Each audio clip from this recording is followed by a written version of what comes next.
Call this. Sorry. There we go. We're good.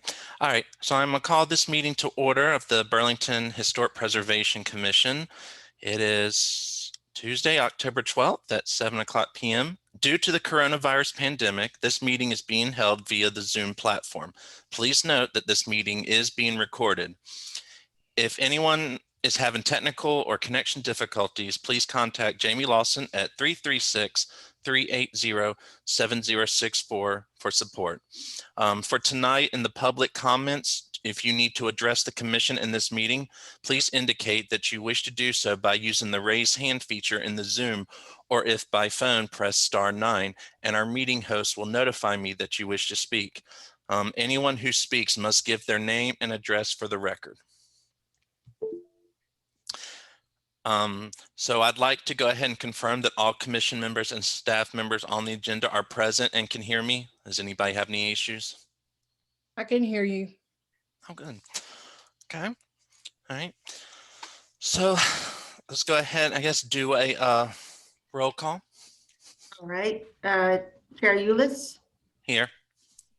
Vice Chair Brian Pennington. He has an excused absence. Yes. Okay. Or he's requested an excused absence. Yes. All right. Let's see. Josh Adkins. Here. Lori Brine. Here. Wendy Geis has also requested an excused absence. Christina Meinking. Here. And Russ Vandermespuler. Here.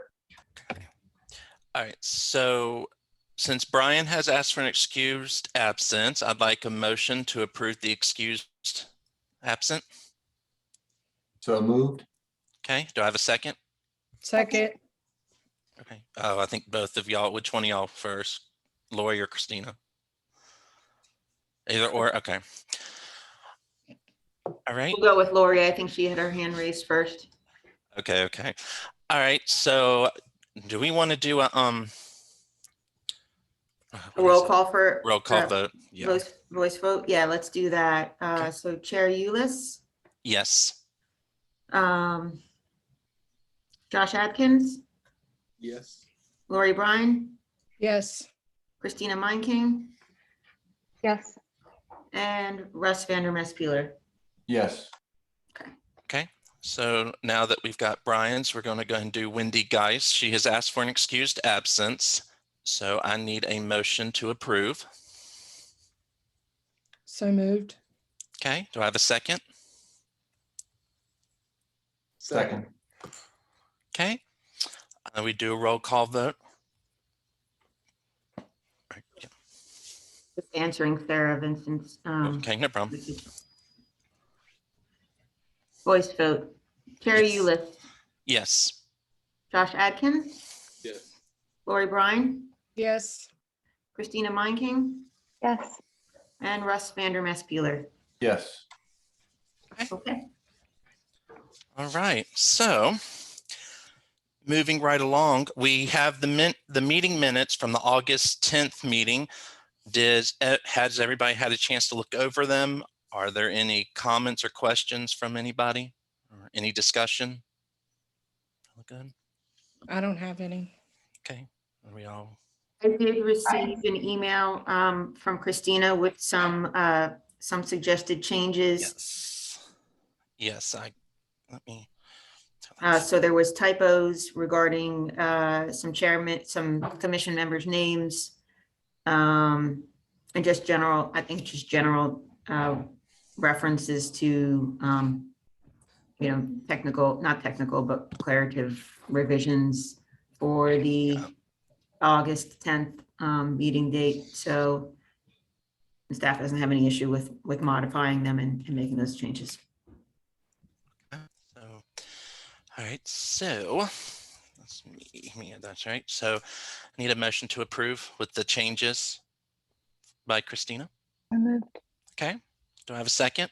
Second. All right. Voice vote. Chair Ulis, Yes. Josh Atkins. You're on mute, Josh. Yes. Okay. Lori Ryan, Yes. Christina Meinking, Yes. and Russ Vander Peeler. Yes. Okay. All right. So now we're going to go. Now, did everybody have a chance to look at the September 7th site visit meetings? Are any discussion, any questions, comments, or were we all good? I wasn't there, so I don't feel like I need to have a vote in that. You can abstain if you'd like. Yes, yes. Okay. And then again, there were just two corrective comments from Christina that we can certainly change. Okay. Oh, I see them. Sorry. I'm using my phone to look at my emails also. So I got like multiple things going here. So sorry. No problem. Okay. So what was I going to say? Yes, there we go.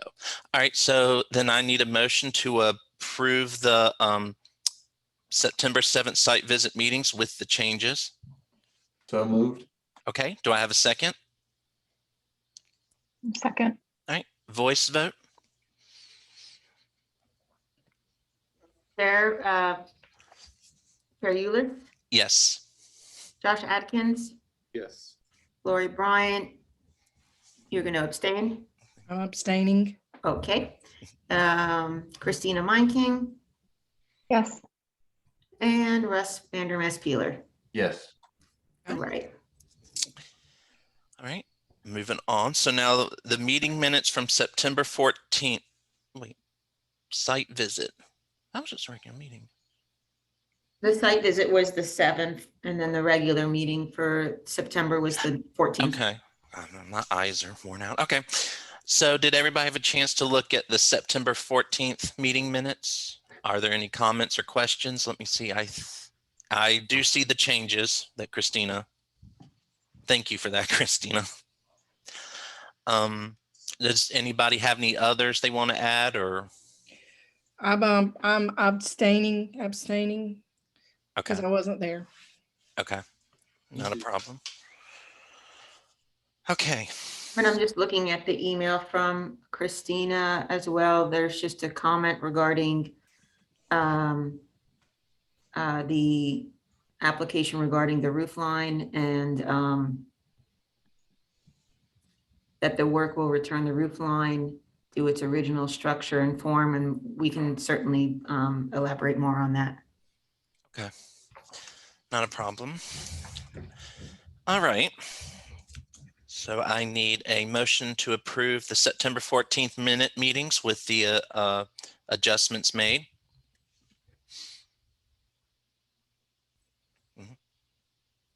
Okay. Do I have a second? Second.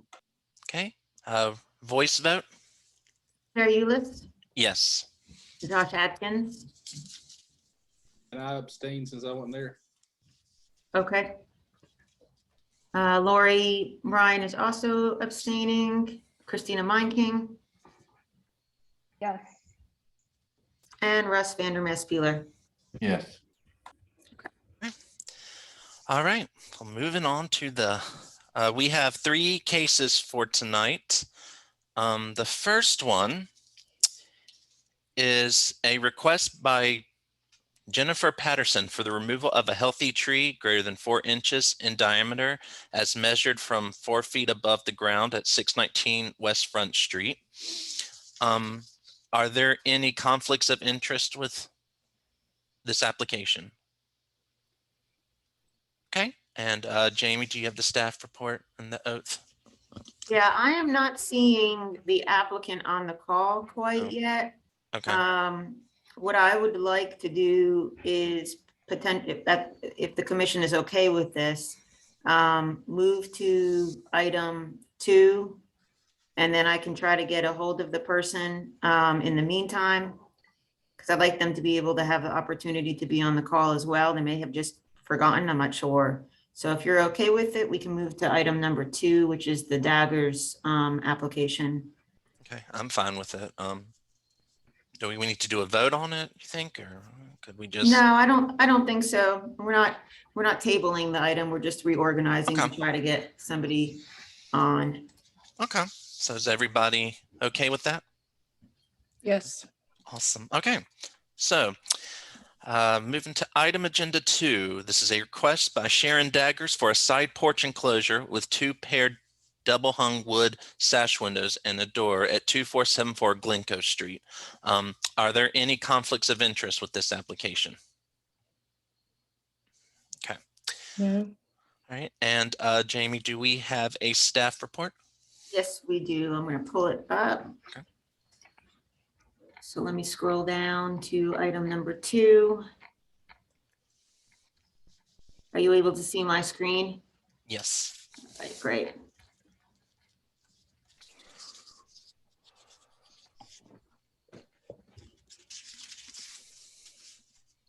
Mm. Okay. Here we are. Okay, so this is a request by the Daggers for a side porch enclosure with double paired hung wood sash windows and a door at 2474 Glencoe Street. The property is located in the medium density residential zoning district and the local historic overlay zoning district as well. Staff has reviewed, well, first off, staff affirms that all of the information that providing tonight is the truth to the best of my ability.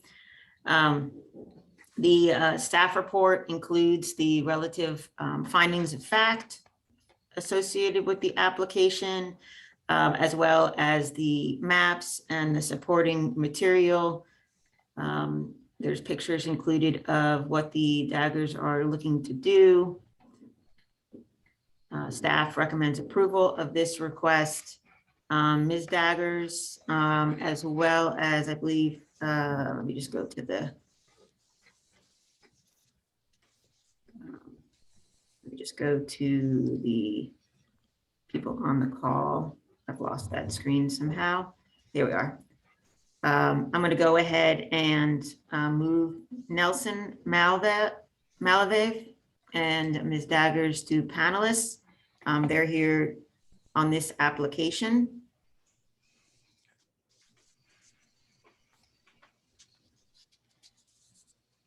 Okay, Ms. Daggers, can you hear me okay? I've unmuted you. Okay, I think, can you hear us? Yes, Okay, and I'm also going to ask you to start your video if you'd like. no, it's fine, we're good. Okay. So, so staff has presented the staff report to the commission. Now, do you both are going to speak on this item? I'll be speaking on it. Okay. Why don't I swear both of you in just in the event that you both want to talk? Do you swear that the information that you're going to be providing is the truth to the best of your ability? Yes, Yes. Okay, great. Why don't you go ahead and explain your application? If there's particular pictures that you'd like me to go to, just let me know.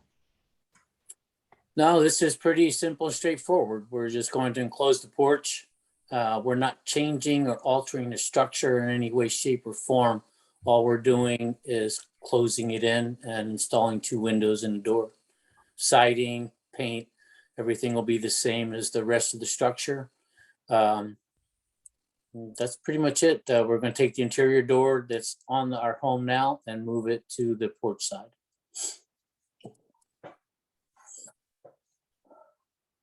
So that's the front porch. And the pictures that are following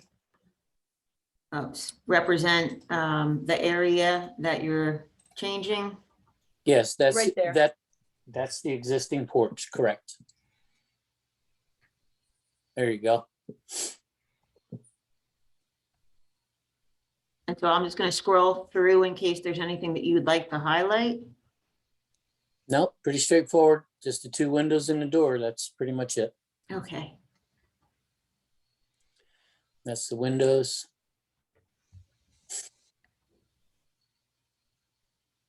That's the door. For the pictures. All right, so does anybody on the commission have any questions for the applicant? Are there other homes out there that have side porches enclosed? Yes, Just about all of them. Okay. and Kathleen Turner has already reviewed everything and has approved that. I believe we submitted that letter also.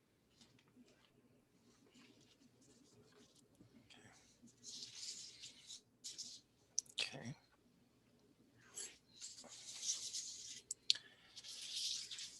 All right. Let's see here.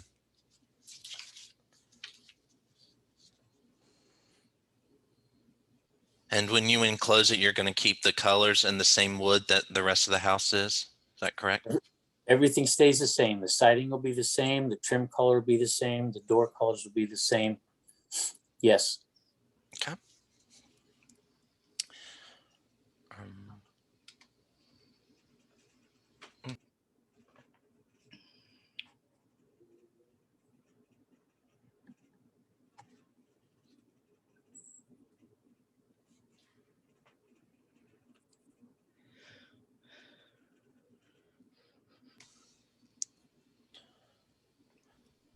Sorry, James. Oh, no, it's fine. We've asked, did any other commission members, anything else? Do we have any comments? Is there anybody that in the public that would like to make a comment?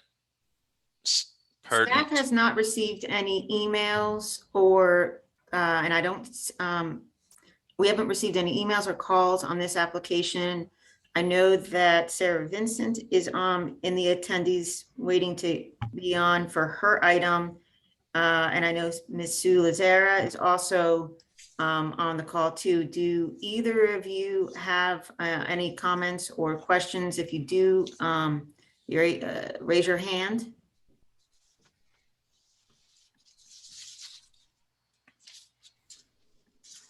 Okay. Okay, and I've also asked you guys to unmute in the event that you would like to speak. I'm not hearing anything, so doesn't sound like anybody has any questions or comments. Okay. So if there's no more comments or questions, I'm going to go ahead and read the findings of fact. C11-1, if built as part of the original structure, a porch and all of its features, decks, steps, handrails, balustrades, column, brackets, sandrails, roofs, should remain in their original state. Porches and steps should not be stripped of any original material or architectural features. If a porch is a later addition but has become an important part of the building, then the porch and all of its features should be retained. C11-2, new materials used to repair porches should match the design and dimensions of the original materials as closely as possible. C11-3, repairs to the porches using materials incompatible with the original materials are unacceptable. Examples are metal supports should not be used as substitutes for wood, columns, plywood as a substitute for beaded wood ceilings, or concrete as a substitute for tongue and groove wood flooring. C11-4, porch restorations that involve the replacement of missing details such as steps, brackets, or balustrades should be based on historical documentation. Adding details to porches to create a false historic appearance is not allowed. C11-5, no porch should be enclosed if the historic character of the structure would be destroyed. For example, front porches should not be enclosed to create interior spaces whenever possible. Existing infill should be removed to restore the original appearance. C11-6, side porches may be enclosed to create sun porches if the design of the enclosure is compatible with the architecture of the structure. Sun porches should be designed so that they can be installed and removed without damage to the historical structure. C11-7, original porch steps should be retained or the design and dimensions matched as closely as possible. If repair or replacement is needed, wood steps should always be painted to match the porch floor. C11-8, porches may be screened if the framing is recessed and the screening is placed behind columns or balustrades. Screening should be designed so that it can be removed without damage to the historic structure. C12-1, the placement of color should be appropriate to the architectural style of the structure. C12-2, the placement of color should provide contrast between different materials such as shingles and siding and architectural elements such as trim and soffits, if contrasting colors are appropriate to the style of the structure.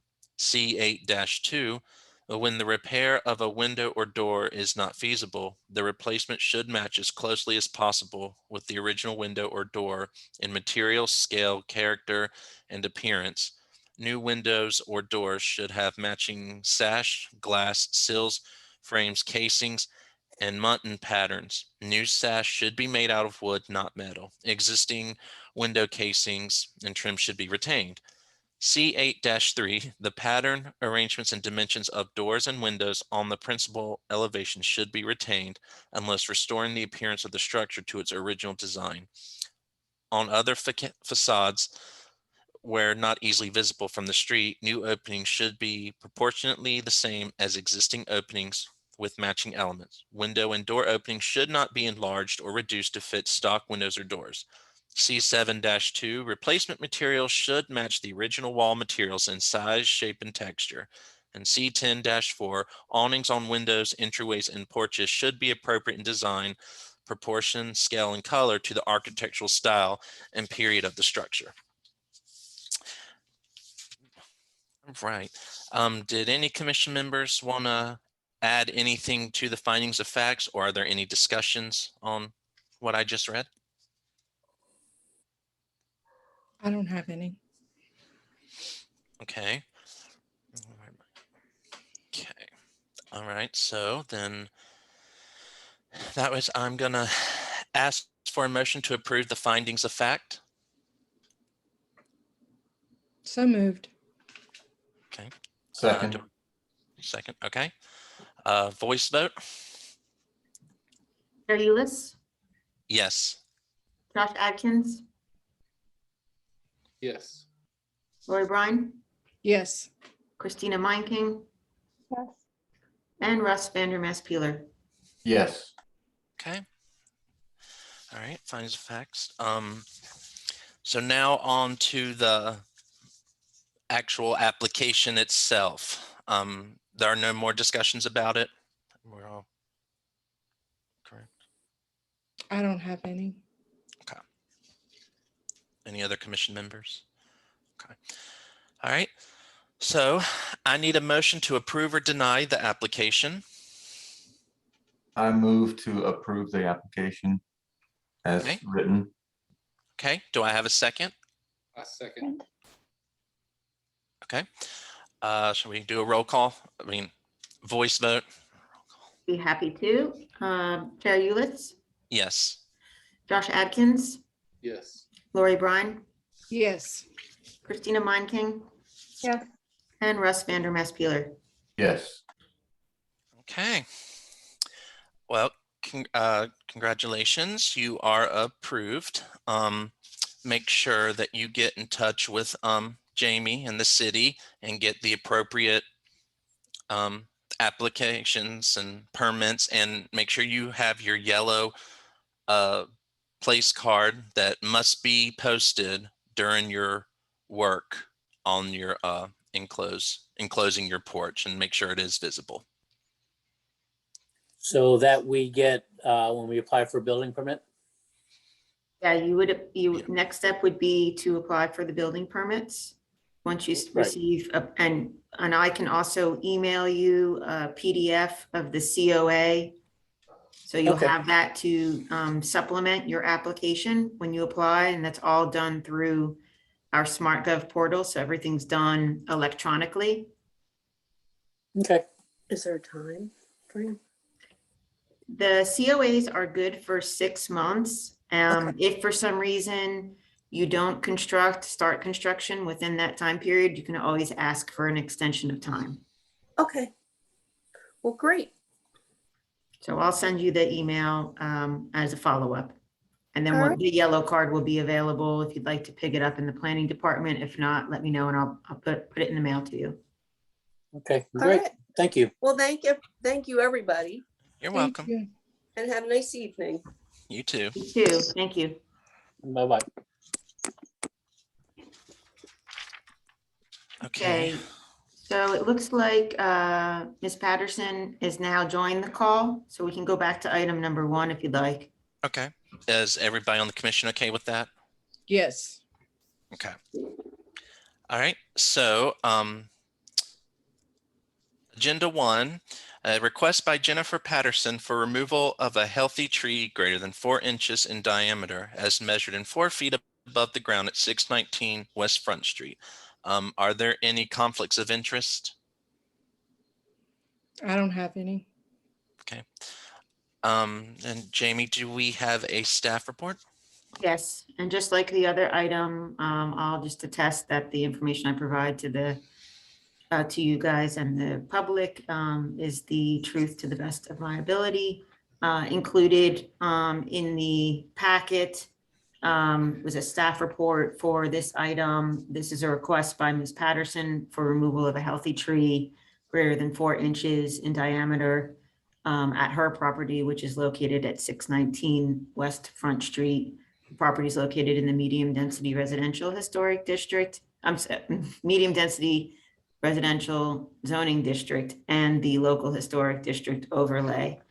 The staff report includes the findings of fact relative to this application and the supporting materials and site maps.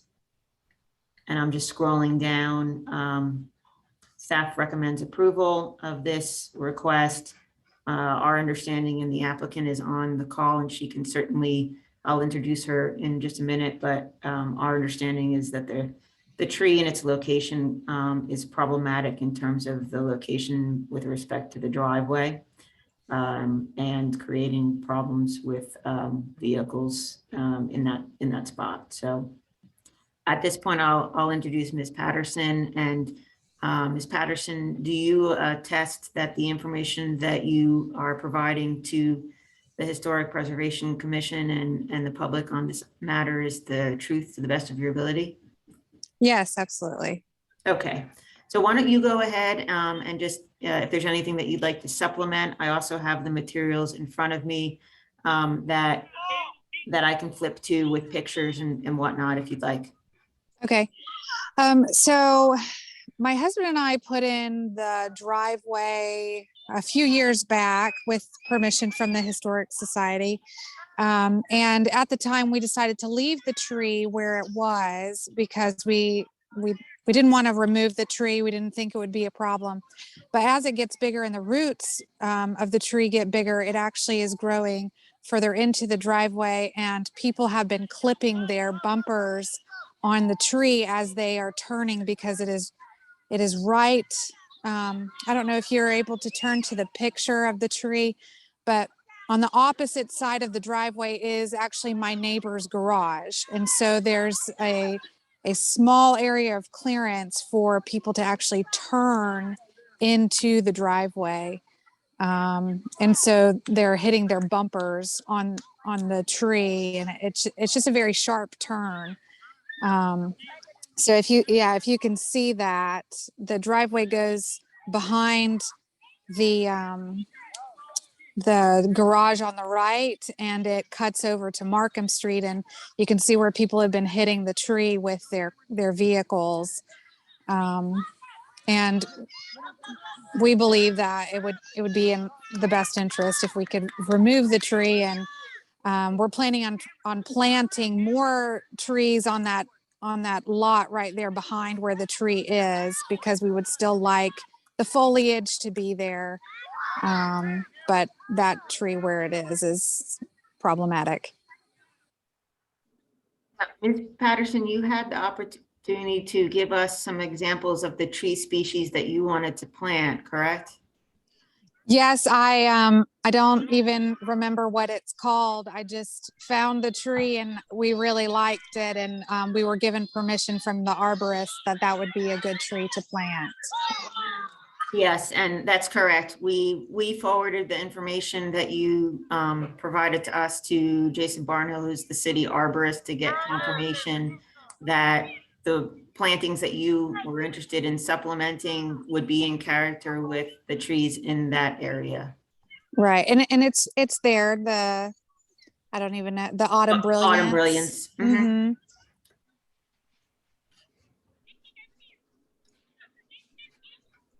Is there anything else that you wanted to add, Ms. Patterson? No, I guess that's really it. Okay. Do any of the commission members have any questions for the applicant? I have one. Okay. Do you know how old the tree is? I don't know how old it is. I believe it's relatively young, just given its size and the diameter of the trunk. I want to say that the previous owners of the property may have planted it, or it might have been a volunteer that just grew up. The Cowens used to live at the property prior to us purchasing. And the tree to the left of it, there is a picture, you can see the tree to the left of it, and it is actually, it's the same species and it's much bigger and the foliage is much healthier. Yeah, if you can see in that picture, they're the same tree. The one to the left is bigger and much healthier. But I don't know the age of the tree, no. Thank you.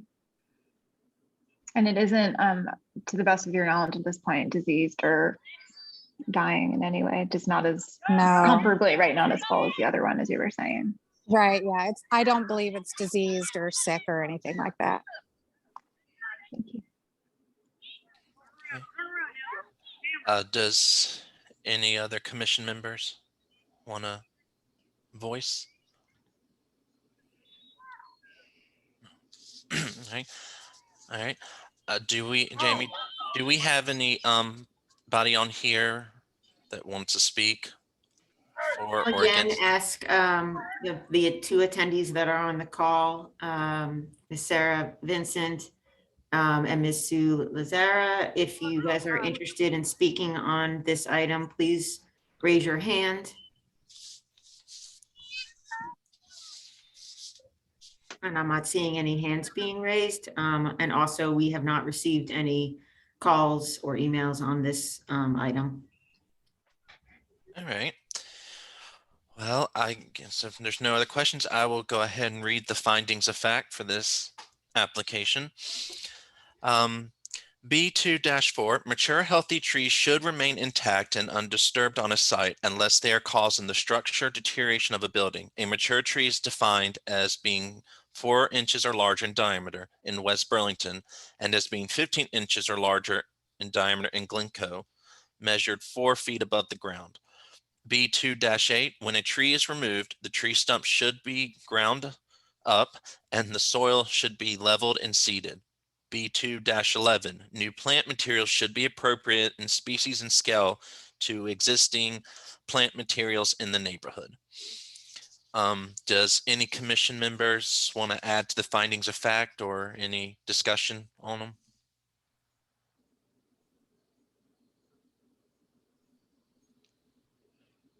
I don't have any. Okay. Okay. All right. So then all right. So then if there's no more discussion on it, I would like a motion to approve the findings of fact. So moved. Okay. Do I have a second? Seconded. Okay. Let me do a voice vote. Chair Ulis, Yes. Josh Atkins. Josh Atkins, Sorry. Yes. that's okay. Lori Bryan, Yes, Christina Meinking. Yes. I'm sorry. Yes. Okay, and Russ Vander Maaspeler. Yes. Okay. All right. So, and then one more final, and there's no more comments on this current application that anybody wants to discuss on? Okay. All right. I have just a question for the Sure. commission. So Ms. Patterson has indicated that she's going to be replacing the tree with the other species. Do you want to, would you consider a motion to include that as a condition? Yes. I'm for that. Are any of the commission members okay with that? Any other? Okay, so we're good. Okay. So I need a motion to approve the application with the condition that has been mentioned by Jamie. Just a question for the applicant before we Oh, go okay. to, do you have a time frame in terms of when you're going to be planting the additional trees? I don't, with us being delayed in the removal of the tree, I don't know when planting would be appropriate for that species. So I've got to get with our landscaper and see, or even maybe get with the arborist and see what is the best time frame to plant. I think right now would typically now would be a good time, but I don't know if that's accurate and if we can get our hands on that tree. So I think it would just depend on the recommendation of the arborist and when we can get the tree, because we haven't purchased the tree yet. So Okay, so maybe this is just staff making a suggestion to the commission in terms of language, that the condition would be that the replacement trees are planted within the next appropriate planting season by that time period.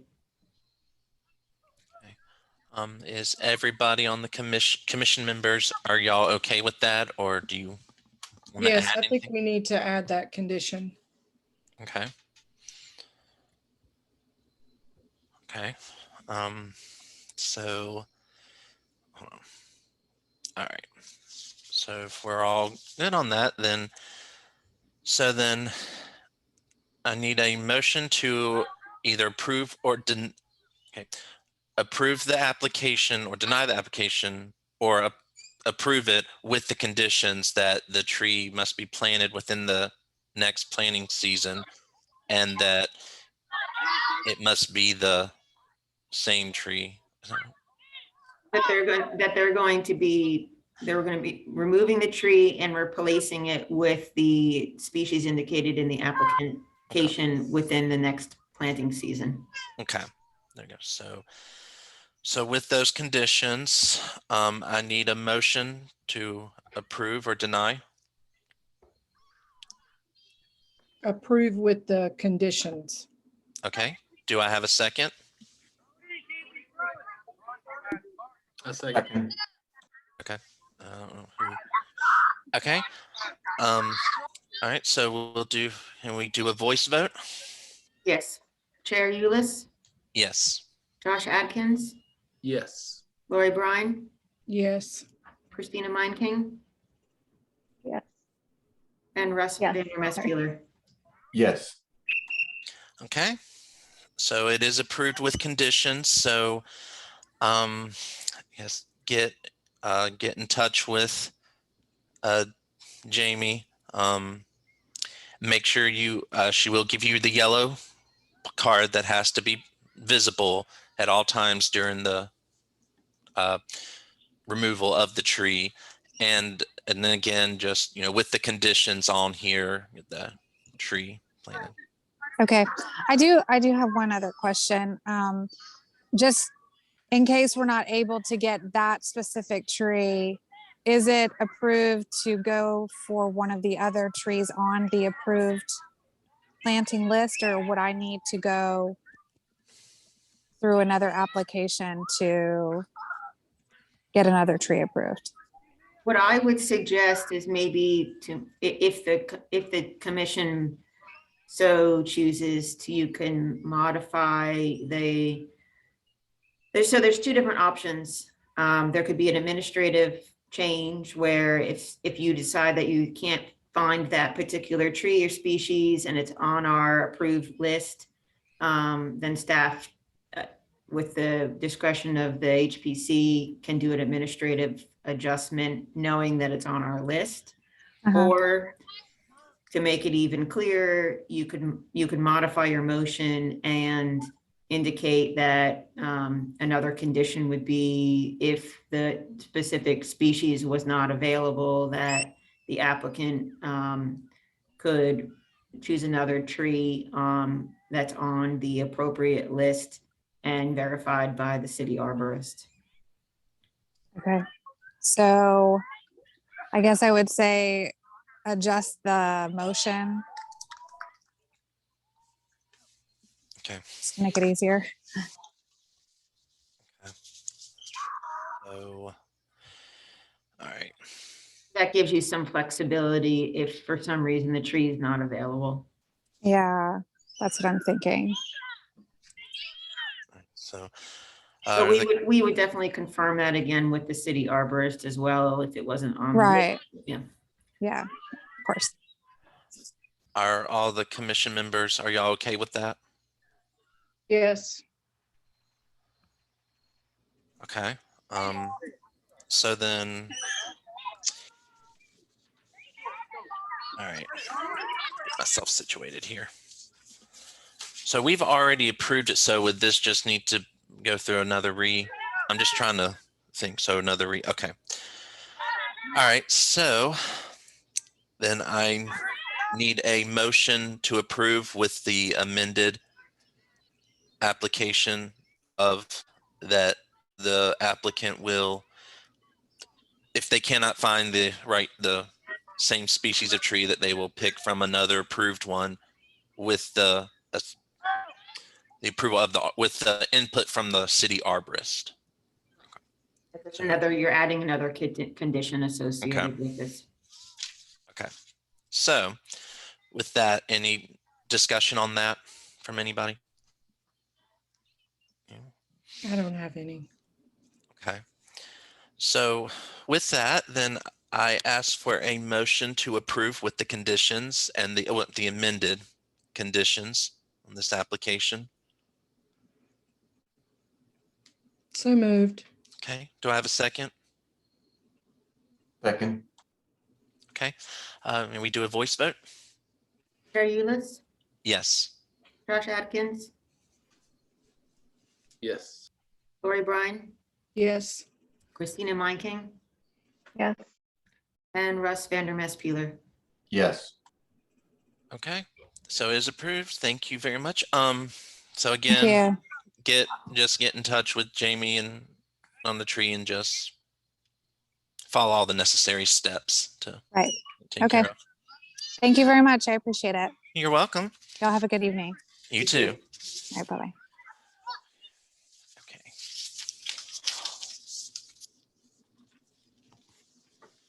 Okay. All right.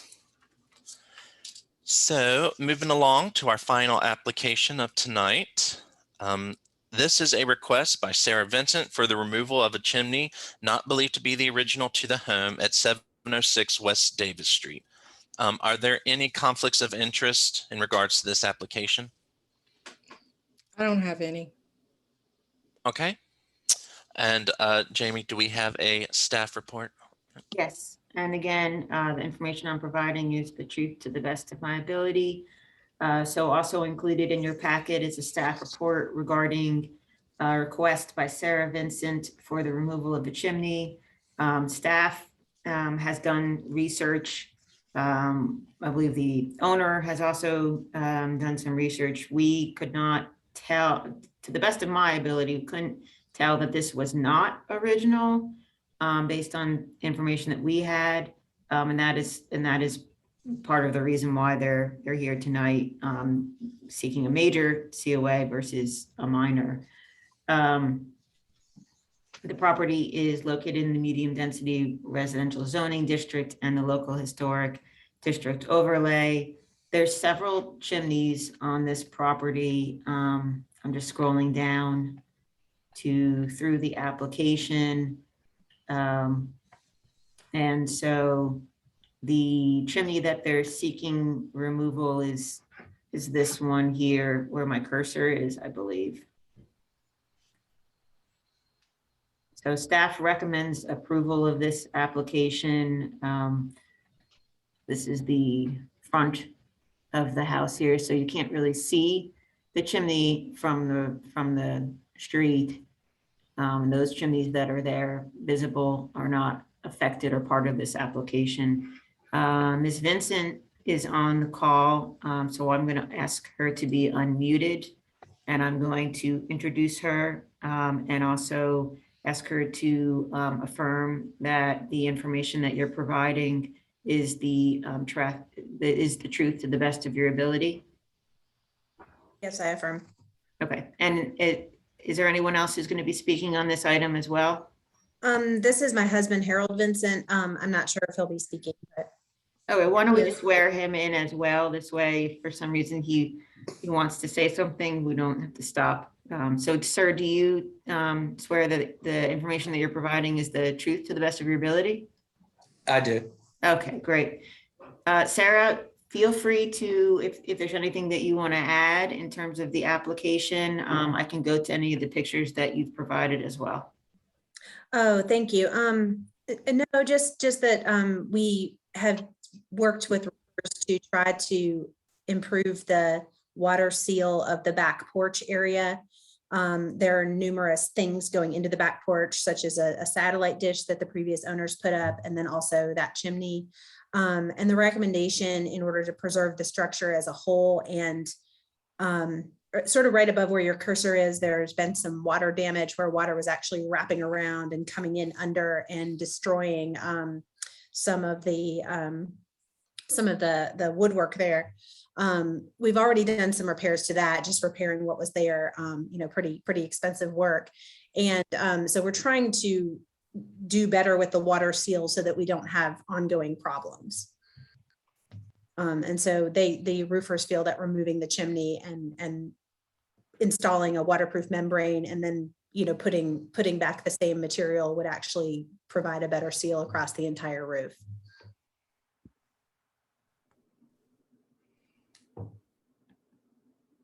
Are there any questions for the applicant from the commission members?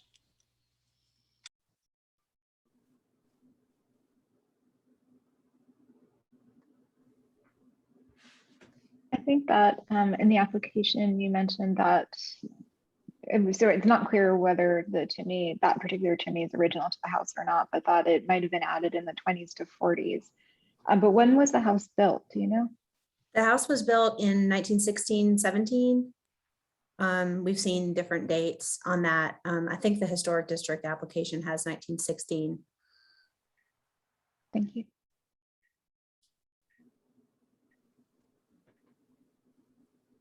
And when it was first put in there, what was it attached to at that point? Was there something like, what was the purpose for the chimney when it was first installed?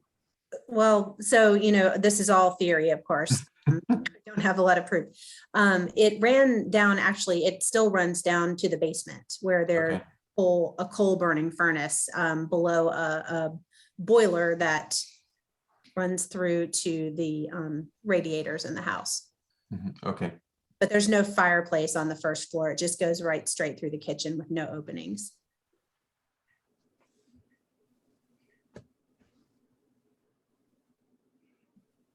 Staff couldn't find any pictures of the property without the chimney, so that's why it was difficult for us to make a determination that it wasn't an original. But now, our information is, we do rely a lot on property owners or, or resources elsewhere, but, based upon that, it was difficult for us to say that it wasn't original. Jamie, how far back does the evidence that staff was able to find go? We have the pictures from I think it's from the National Historic District nomination. Pictures aren't exactly 100% clear, but it did look like the chimney was in the picture at that time. And that would have been before the local historic district was established, but we don't know, when that picture was taken, if it was the original construction or sometime after that. There was reference in the National Historic District information for this property regarding all of the different chimneys, but there's no reference to whether the chimneys are original or not. I believe that photograph was supplied by or taken at the time when the Perrys owned the house, which was in the late 70s and early 80s.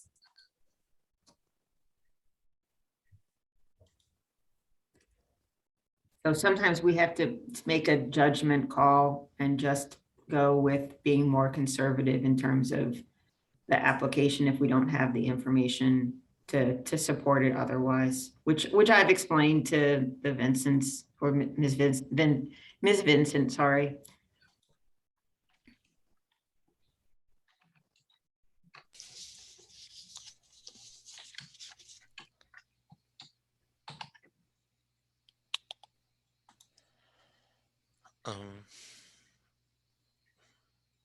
All right, so are there any, is there any public comments, or has anybody spoken for or against? I can see Ms. Lazara has her hand raised, so I'll allow her to speak in just a minute. We did receive one email on this application. It was from Mayor Valtutis as a neighbor in that area, and he did not have any concern regarding their application. He was in support of it.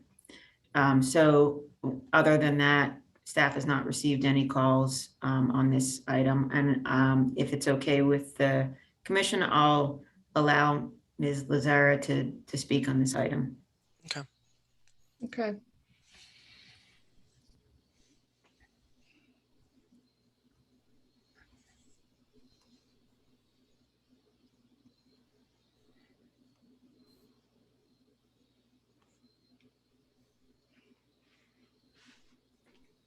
Sue, are you able to hear me?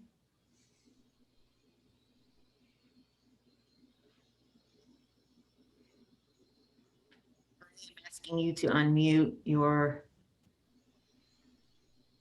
on mute currently, Ms. Lazar. Oh, I beg your pardon. That's okay. We can hear you now. I was speaking away. I was just saying that in general, in a case like this, I think it would be appropriate to compare the brick and the mortar used in this rear chimney.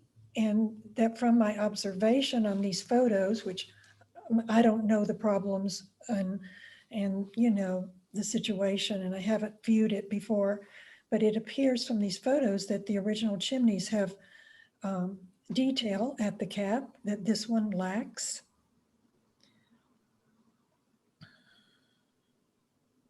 I'm just scrolling through the pictures so the commission members and the public can see sort of what you're referring to, Sue. Yeah, that's all I wanted to say, that might be a way to establish that it was a later chimney by the brick pattern and the brick itself and the mortar. And those things are pretty easy. You'd have to chip something away, but otherwise it's easy to compare just with a magnifying glass and good light. And you can chip it away somewhere like in the basement that it wouldn't show. That's all. Yeah. Okay, thank you, Sue.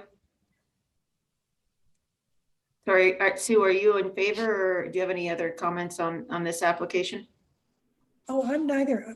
I have no comment on the application. I was just trying to say, as a procedure to establish whether it's original, that might help. Okay, gotcha. Okay. Ms. Vincent, do you have any comment on Sue's additional insight? Yes, I mean, that is one way to possibly tell, although if it's not a match, I'm not sure what it tells us other than that they weren't done at the exact same time. I would also like to point out in the back, there is evidence that the second floor was used as a sleeping porch. So it's possible that the chimney was even extended past the second story windows so that smoke wouldn't enter the residence. So that may be another supporting point that it had been changed at some point. We have 6 coal burning fireplaces in the house. And so, additional conversations have pointed out that, possibly the heating system and this chimney were part of a heating system that was added after the original fireplaces were installed, the house was built. Again, not knowing for sure, but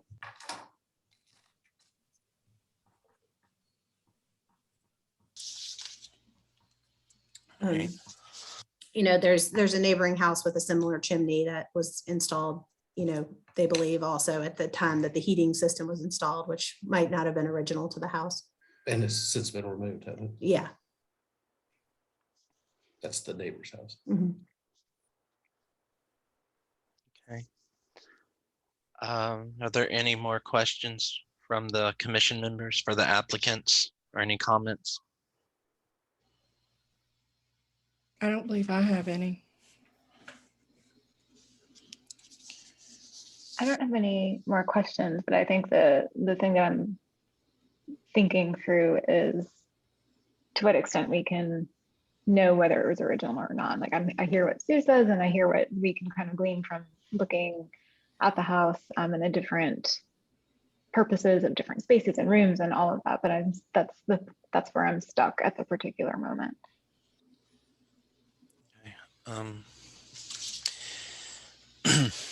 Okay. All right, well, so I guess if there's no more comments, I'll read the findings of fact. We'll go with that. Okay. All right. C4-1, the design of original chimney masonry should be preserved. Brick, corbelling, clay, chimney pots, or other original features should be repaired rather than removed. C4-2, original chimneys visible from the public right-of-way should be repaired or rebuilt rather than removed or shortened when they become deteriorated. C4-3, special care should be taken to ensure that repairs blend in color, composition, and texture. C4-4, parging or covering with cement is not an acceptable alternative to repointing deteriorated chimney masonry. C4-5, chimneys or furnace stacks added after the original construction may be removed if the appearance of the structure will otherwise remain unchanged. Are there any discussions or from the committee members or questions on the findings of fact? Or do we want to add anything?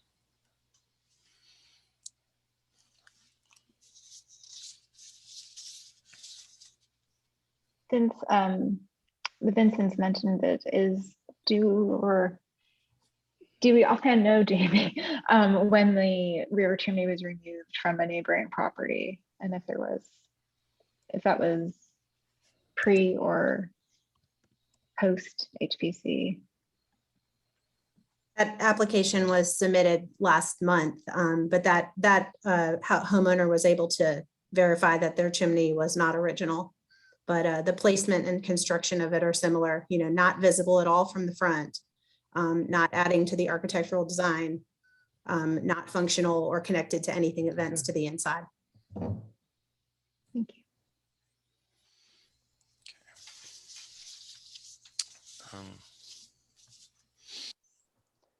Okay. And so, any more on the findings of fact or any more questions? All right. All right, so then I need a motion to approve the findings of fact.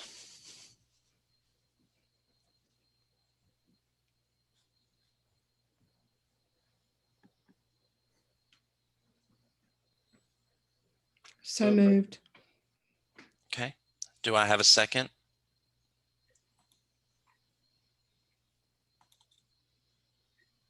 Second. Okay. Do a voice vote? Chair Ulis, Yes. Josh Adkins, Yes. Lori Bryan, Yes. Christina Meinking, Yes. Russ Vander Maspuler. Yes. Okay. All right. So are there any more questions about the application? And I know we've already heard from outside, but is there any more questions the commission members would like to add? I will say this is hard.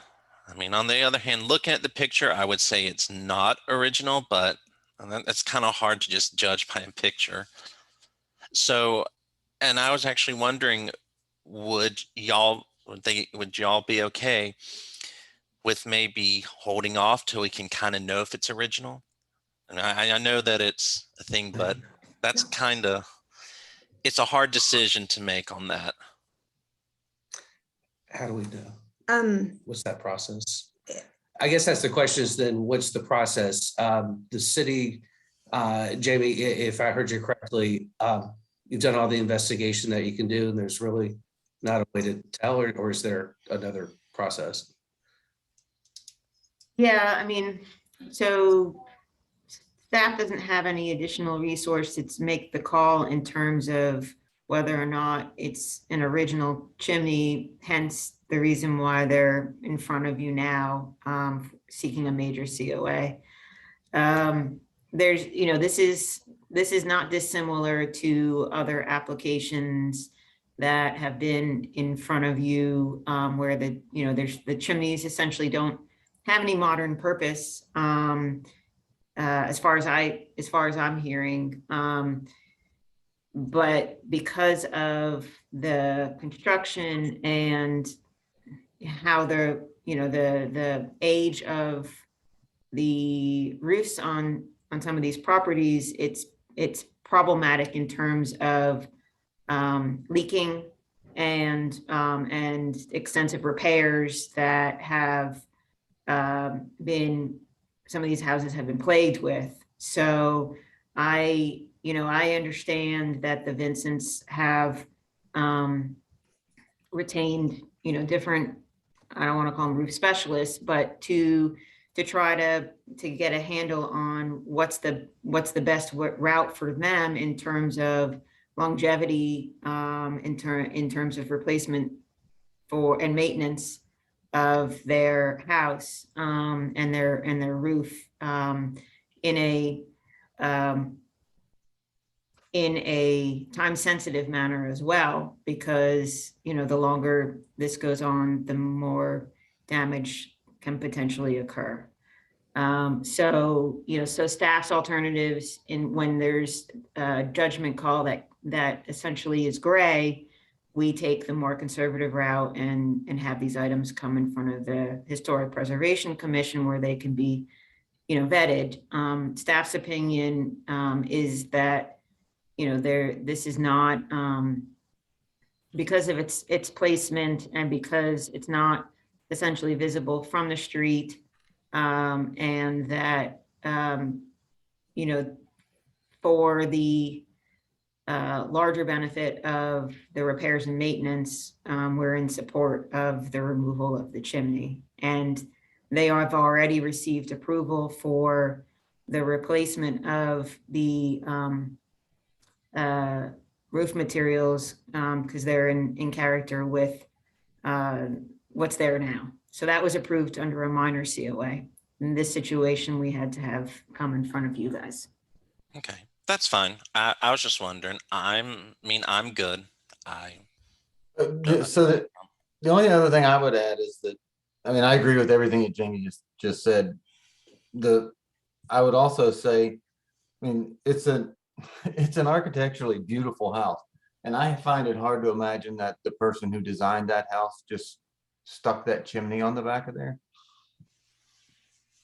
It doesn't fit with everything else that's been done. I just find it hard to imagine someone would have taken the time and care to design that house the way it is and then said, hey, I think I'll just stick this really tall chimney that doesn't really fit with the rest of it right here on the back.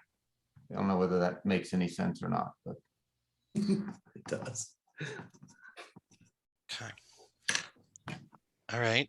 so for the reasons that Jamie said and for that, as well as thinking about the decorative stuff that's on the other chimneys, I would be in support of this application.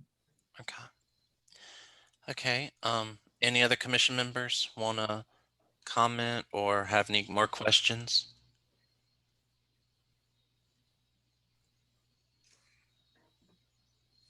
Okay. I kind of agree with Russ and his thought pattern. Okay. All right. Anybody else? Yeah. All right. So I call for a motion to approve the application. Might I add, Sure. or to request that we consider a condition of just documenting it photographically if it's approved to take it Sure. down? Not a problem. I'm okay with that. Is all the other commission members, would that be something okay with y'all? Is with me. Okay. If you could just take some, assuming that, I'll make a suggestion, just some pictures closer up so we can see maybe the comparison of this chimney versus the others.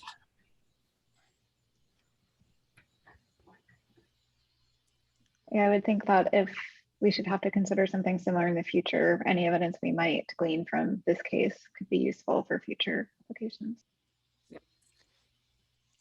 I have some already that the roofer has taken. Do you want that, or do you want more like publishable glamour shots?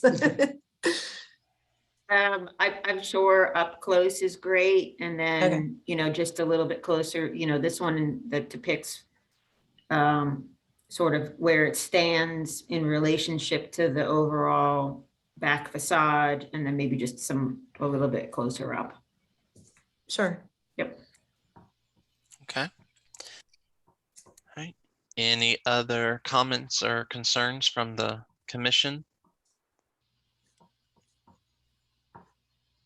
Okay. All right. So I'm going to ask for a motion to approve the applications with the conditions set forth.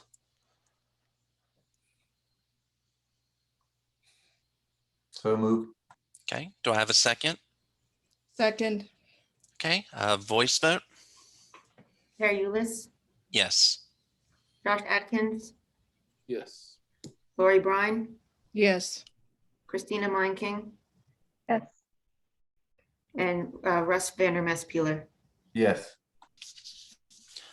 Okay. So congratulations, your application has been approved with the conditions. And Jamie will be processing your paperwork. And of course, make sure you apply for any additional permits and make sure you obtain a yellow card from the planning department that must be displayed while the work is being performed. Absolutely. Thank you. Thank you.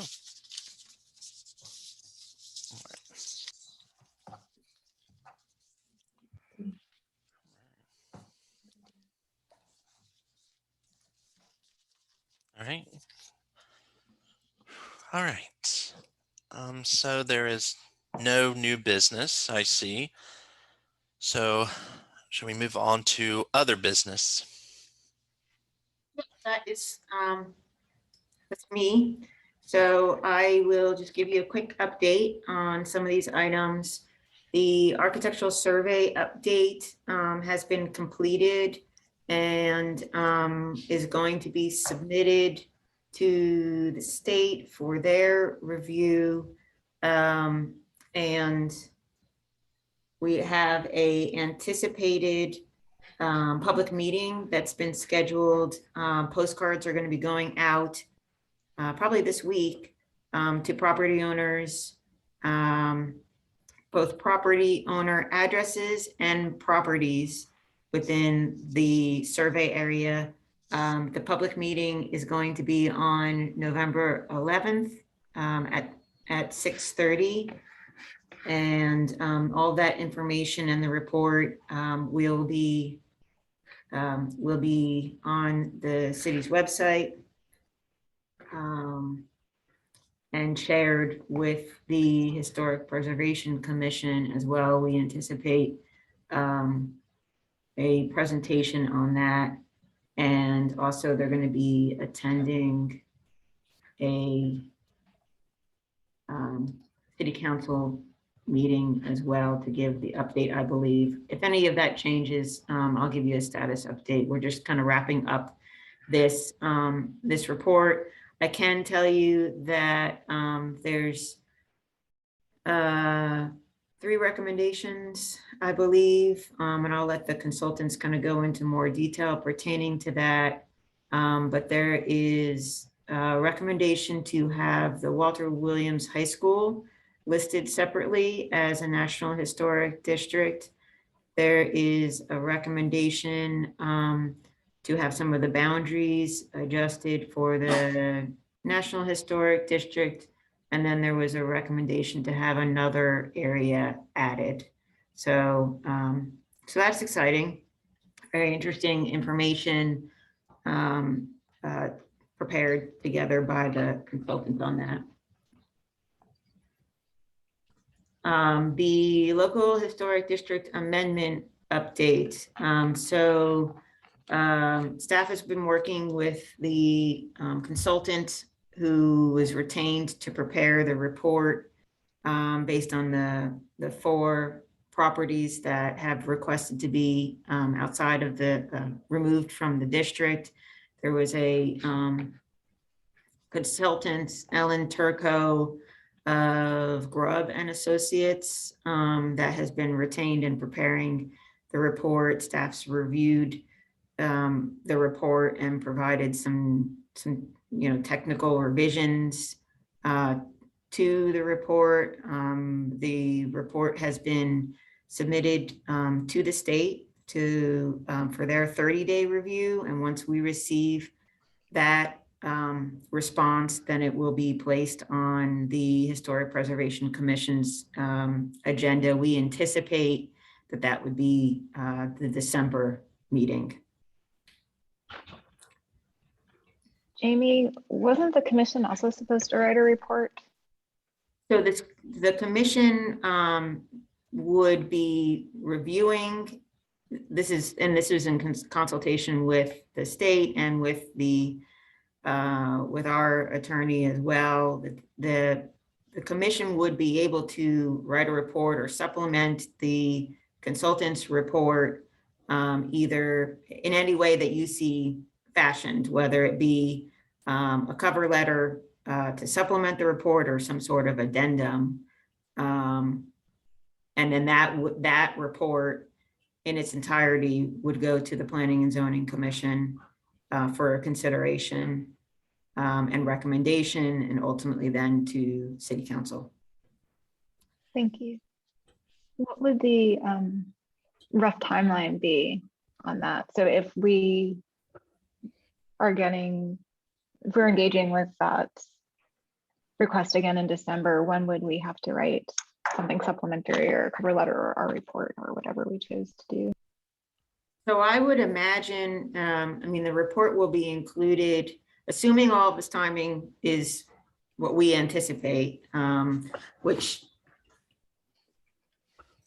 is what we're expecting. We would expect the report to be included in your packet for the December caseload. We'll have to notice that and advertise for it. And then it will be, I guess, we'll have to discuss whether or not there should be some discussion either at the meeting or supplemental comments issued by the commission in terms of how you want to provide your comments, either individually or as a group, to supplement the report. Thank you.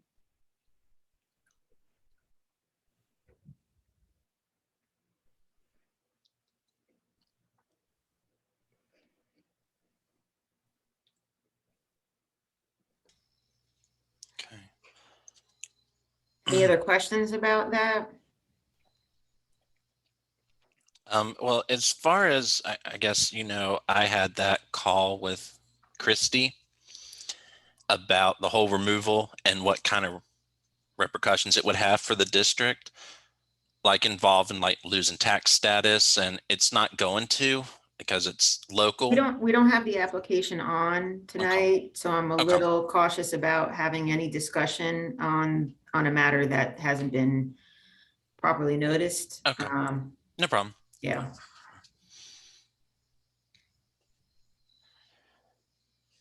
Well, there'll certainly be time and opportunity to discuss the item once it's been received and we get feedback from the state after their review. Okay.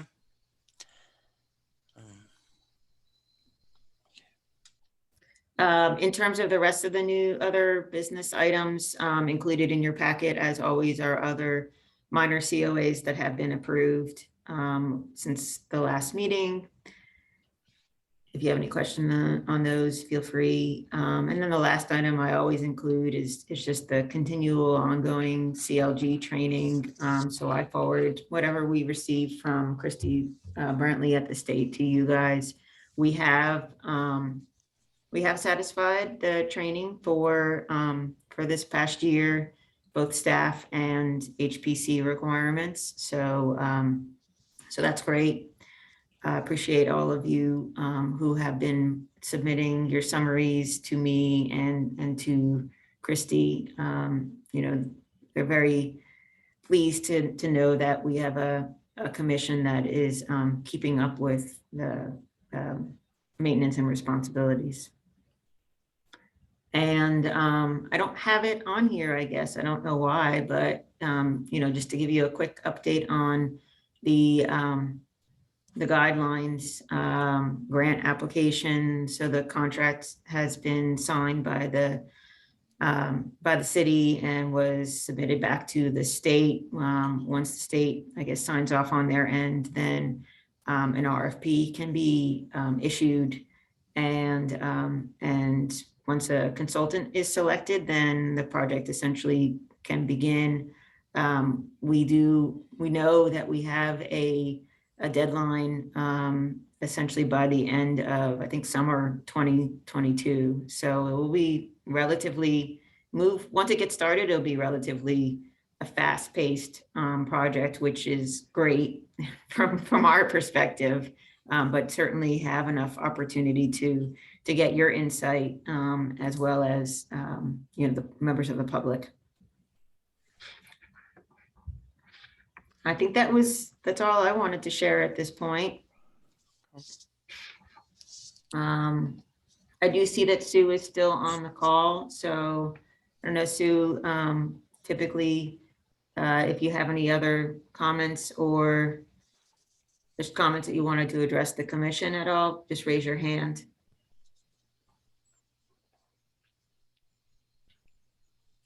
Okay, I'm not seeing her hand raised, so. Okay. Well, if there are no more questions or any more matters to discuss, I request a motion to adjourn this meeting. So moved. Okay. Do I have a second? Second. All right. Voice vote. Chair Ulis, Yes. Josh Adkins, Yes. Lori Brine, Yes. Christina Meinking, Yes. and Russ Vandermeer Peeler. Yes. All right, so it's 8:20. Thanks so much, guys. Have a good rest of your evening. Thank you. Thank you, Jane. All right, take care.